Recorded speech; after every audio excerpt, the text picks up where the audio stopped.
Kuzambo, welcome to Bhutan e-learning program. My subject is Accountancy Key Stage 5 for classes 11 and 12. Today in this lesson, I'll be talking about depreciation of property, plant and equipment.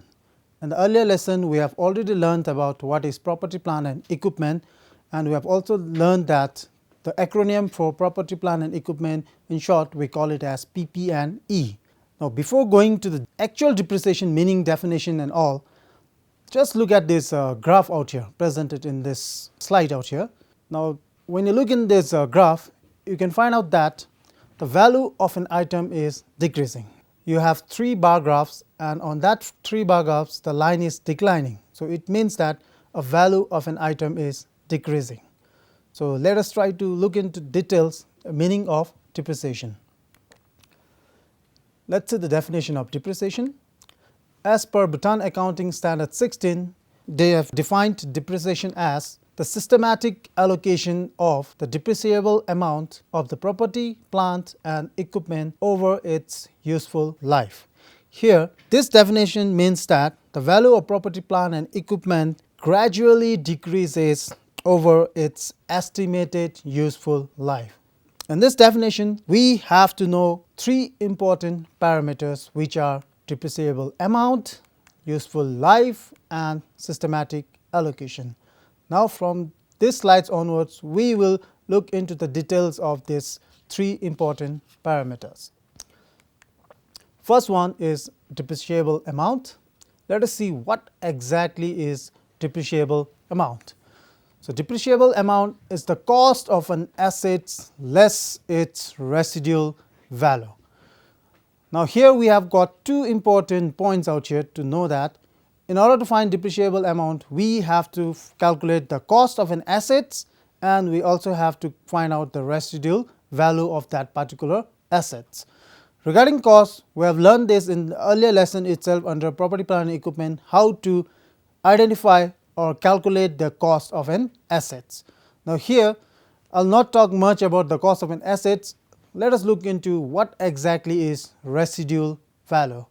Residual value, it is simply called as scrap value or salvage value. So, we have 3 names for residual value, which is residual value, scrap value or salvage value. And let us see what exactly these 3 terms are. So, it is the estimated amount that an entity would currently obtain from the disposal of assets. And how the company will dispose these assets is either resell that as a second hand item, or either they will sell it as a scrap item. So, these are the 2 ways how the company will dispose the assets, and this disposal of assets, whatever amount they get, remember that the disposal of assets amount is an estimated amount, it is not an actual amount, and this estimated amount should be deducted from the estimated cost of disposal. So, in short, if I have to explain in brief deeper sense, it simply means that the estimated amount that an entity would currently obtain from disposal of assets after deducting the estimated cost of disposal. Estimated cost of disposal means while reselling or while selling the scrap, that time the company might incur certain amount of expenses. That expenses is known as estimated cost of disposal. You might be wondering why we are using that word estimated again and again. Remember that since these things is going to happen in future, maybe after certain number of years, and we won't find out the exact value of that. So, for that, company right now will always estimate the amount, and that estimated amount should be a reasonable amount. So, this is the formula for finding out depreciable amount. As I have already mentioned on the top, it is depreciable amount is the cost of an asset, less means subtract residual value. So, formula is depreciable amount equals to cost minus the residual value. Now, let us see what exactly is useful life. Useful life means how long the asset is going to be used, or what is the validity of that asset. So, useful life is defined as the period over which an asset is expected to be available for use by an entity. So, period here could be number of years. And second one for the useful life of assets is the number of production or similar units expected to be obtained from the assets by an entity. So, Your useful life could be based on two criteria out here. First one is number of years and second one is number of production. And number of production, let me give an example of a printer. The company have installed a printer as an office equipment in their office, and they have expected that the printer will make around 1000 numbers of printouts. So when the 1000 number of printouts is done, that means that the useful life of printer has finished. So the company will either sell it as scrap or they will either resell it to other customers. So we have two important points under useful life. It could be either based on periods or number of years, and second one is based on number of production. And here you also have to note an important point that useful life can be either an exact number of years, say 10 years, 20 years, 30 years, or it could be a range, say like 10 to 15 years. So let us see what causes depreciation. Number one is due to physical wear and tear. So assets, due to the daily usage of item of property, plant and equipment, it will cause wear and tear in the assets. So since assets are appreciable to repairs and maintenance, so due to this factor there will always be wear and tear in the assets. Second reason for causes of depreciation is obsolescence, which is due to time and technology. The use of assets is no longer economical due to lack of demand for particular product or services, or it could be due to the outdated technology the company has been using. Let's see the third factors, which is due to change in usage right, and here I have mentioned in bracket it as legal issues. Legal restrictions such as expiry of the right use of the assets. Due to the law of that particular country, it may restrict the company for the use of that particular assets due to the expiry of that particular asset. So these are the three causes of depreciation. All these factors affect not only the useful life, but it will also affect the depreciation rate of the particular asset. Remember that depreciation is always recognized as an expenses. Depreciation should be recognized as an expenses in the income statement. So this is a journal entry for passing depreciation. Since it is an expenses, that's why depreciation expense account is debited to property, plant and equipment, or it could be to accumulated depreciation. So let us see the methods of charging depreciation. So here a number of methods can be used to allocate depreciation to specific accounting periods. That means there are different ways to calculate depreciation, but on the BAS accounting standard, two of the most common methods are straight line method and written down value method. But in this lesson we will be only focusing on straight line method. So let us see what exactly is straight line method. This method assumes that the asset will contribute to the earnings of the revenues equally each time period. So here if I give you an example, let us assume that a company have purchased a machine which is used for production of a tissue paper, and the company assumes that every year that machine will produce equal number of tissue papers. Say like in the first year if they produce 100,000 of tissue papers, in the second year also it will be producing 100,000 tissue papers. This is the assumption as per straight line method. It is also known as straight line depreciation, and it is the simplest way to work out the loss of value of an asset over time. In this method, equal amount of depreciation are charged during each year of assets useful life, which means, as I have mentioned in the first point itself, that under this method that particular assets will contribute equal amount of revenue every year to the company. So based on that assumption, depreciation rate is also equal for each time period. Now this is the formula for calculating depreciation under straight line method. Depreciation equals to acquisition cost minus estimated residual value of assets. So when you subtract acquisition cost minus estimated residual value of assets, we will get depreciable amount, and which is divided by estimated useful life of an asset. Now let us see the steps for calculating depreciation under straight line method. First step is we have to determine the cost of the assets, which is either acquisition cost or initial cost, or it is also known as historical cost.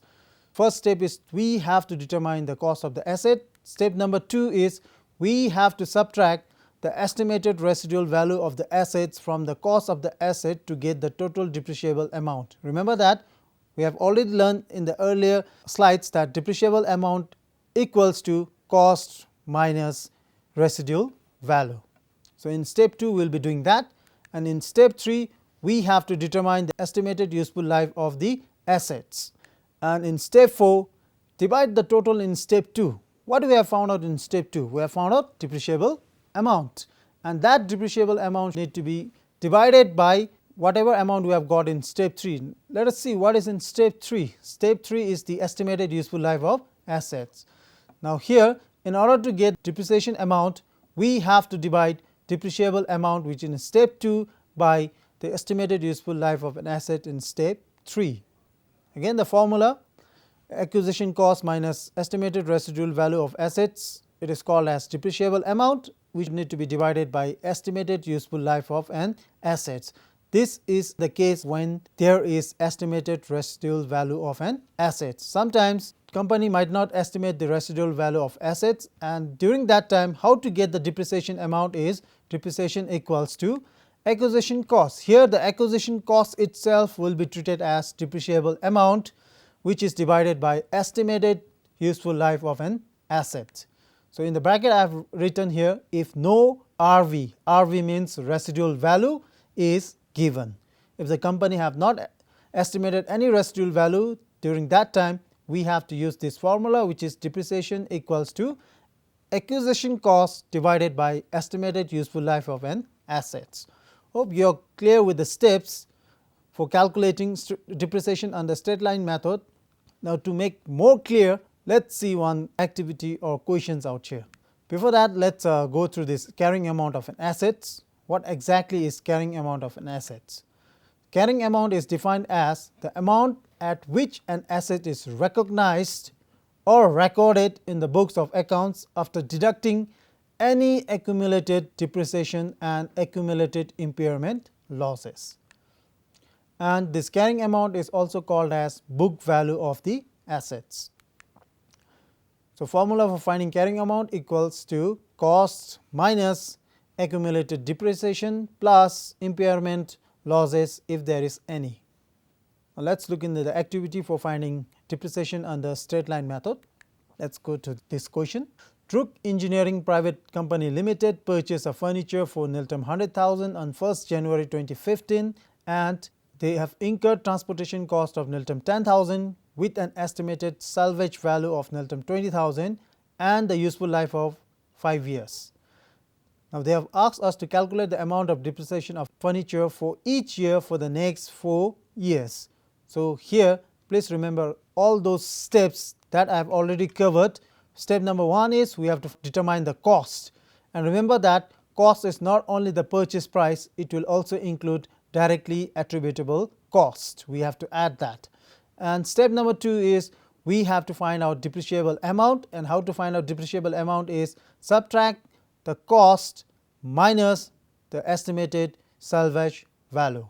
And step 3, in step 3 we have to determine the estimated useful life of the assets, and step number 4 we have to calculate depreciation by dividing depreciable amount by estimated useful life of the assets. Now let us look into the solution of this question. First, step number 1, I told you we have to find out the cost of the asset. Even I told you that cost is not only the purchase price, we also need to add directly attributable costs, or it is also called as direct cost. So here in this question the purchase price was 100,000 plus 10,000 is the transportation cost, which is direct cost. So total cost of this assets out here is Nilton 110,000. And step 2, let us find out the depreciable amount. Total depreciable amount or cost equals to Nilton 110,000 minus 20,000. Now this 20,000 is the estimated residual value. So 110,000 minus 20,000 is Nilton 90,000. Step 3, we have to find out the estimated useful life of an asset. So here in this question useful life of asset is 5 years. Now in step 4, which is the last step, we have to find out the depreciation amount. So depreciation equals to 90,000 90,000 is the total depreciable amount divided by useful life. So here we are getting, therefore the company would depreciate the machine at the amount of 18,000 annually for 5 years. Since useful life is 5 years, we have to depreciate this 18,000 annually. Depreciate means we have to subtract 18,000 annually from the book value of the assets for next 5 years. Let me show you the depreciation schedule out here. Here in this schedule you will see we have got 4 columns. On the first column we have got number of years. As in the question they have asked us to calculate for 4 years. So I have got 2015, 16, 17 and 18, and we have got opening balance, depreciation amount and carrying amount, or which is also called as book value. Let us look in the first year, which is 2015. Our cost of the assets was 110,000 and depreciation annually we have got 18,000. Here every year you can see in under depreciation column we have got 18,000 and 18,000 only for the next 4 years, because this is based on the assumption on the straight line method that depreciation should be charged equally or deducted equally every year until the useful life of an assets. So here when you subtract 110,000 minus 18,000 you will get 92,000. So 92,000 should be treated as carrying amount or book value, or it is also known as closing balance. When you come to year 2016, your opening balance have now become 92,000. So here you have to know one point: the previous year's closing balance will be current year's opening balance. So in 2015 closing balance or carrying amount was 92,000, whereas in 2016 that closing balance now has been treated as opening balance. So rest is in the same way, we just need to deduct 18,000 every year as depreciation under a straight line method. Let us look at this graphical representation of this question. So here in this graph you can see that we have got 2 bars each year. First the bar in blue color represents the depreciation, whereas in the orange bar it represents the carrying amount. If you look into that blue bars you can see that it is of equal amount. It means that depreciation has been charged equally for the 4 years, whereas when you look at that orange bar which is carrying amount for all the 4 years, you can see that it has been decreasing. It simply means that depreciation will reduce the value of an asset over its useful life. Now let us see another point, which is change in useful life and residual value of an asset. Remember that earlier I have told you that the useful life as well as residual value is just an estimate, it is not approximate. So company have to review this useful life and residual value of an asset every year. So when they have reviewed, they might make some necessary changes in this useful life and residual value. So now if the company have made changes, how they are going to account this in their books? Let us see. It can happen that after the initial estimates of useful life and residual value of assets, for variety of reasons these estimates may change. Now what could be the factor which lead to change in these estimates? Here I have given you one example, which is a major repair and maintenance work on building can increase its estimated useful life. So example, earlier the company may have estimated the useful life of building as 20 years, but after doing some repairs and maintenance now the useful life have increased to 25 years. So now here in this example the estimated useful life of the building have increased from 20 years to 25 years. So if these things are given, how are we going to record that in your books? And also remember this point, that in that case the depreciation expenses is recalculated from the date of change in accounting estimate and applied with prospective effect, means from that day onwards with immediate effect. Next point is there won't be any change made to depreciation expenses which have been already recorded. The company might have depreciated it earlier, but that depreciation should not be changed with the change in useful life of residual value, and the new depreciation formula for calculating is new depreciation equals to remaining carrying amount, or we may call it as remaining book value, subtracted with revised residual value, which should be divided with remaining useful life.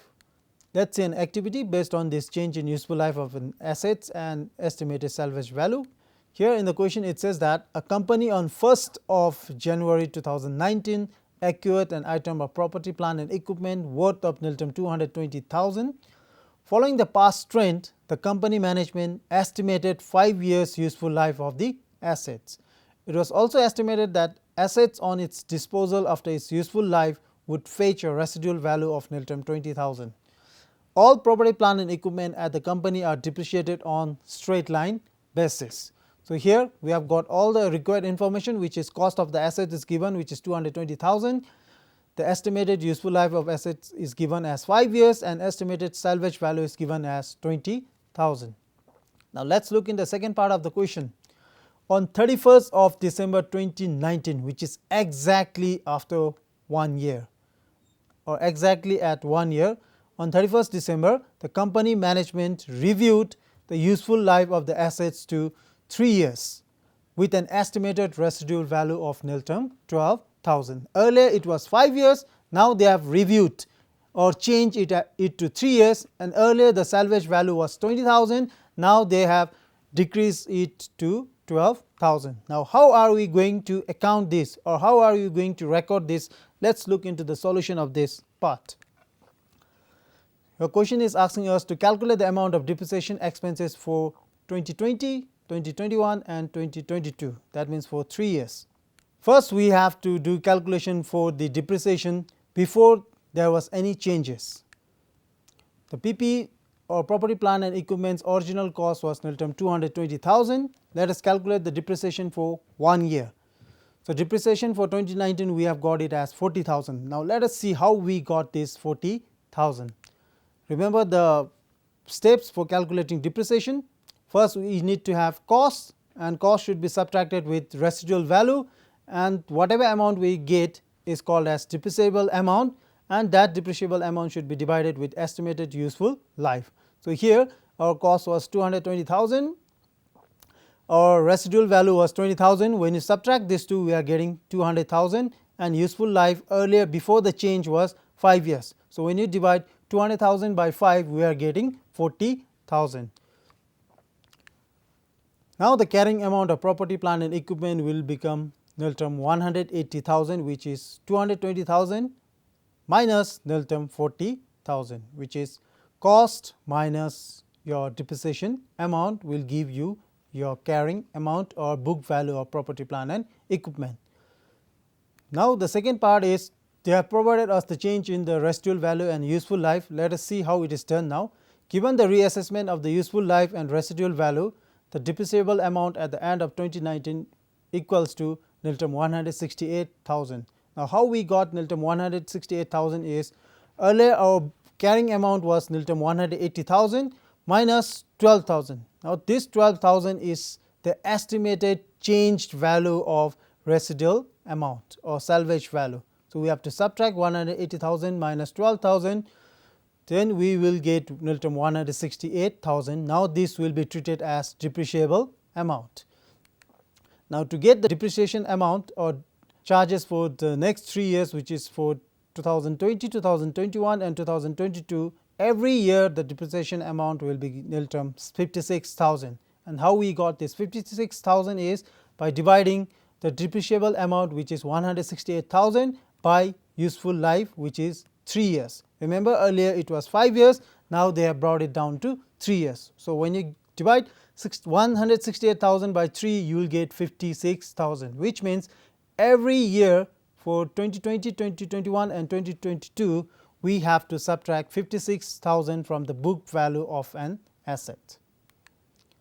Now as a learning activity or a reassessment, I have provided you with one question out here.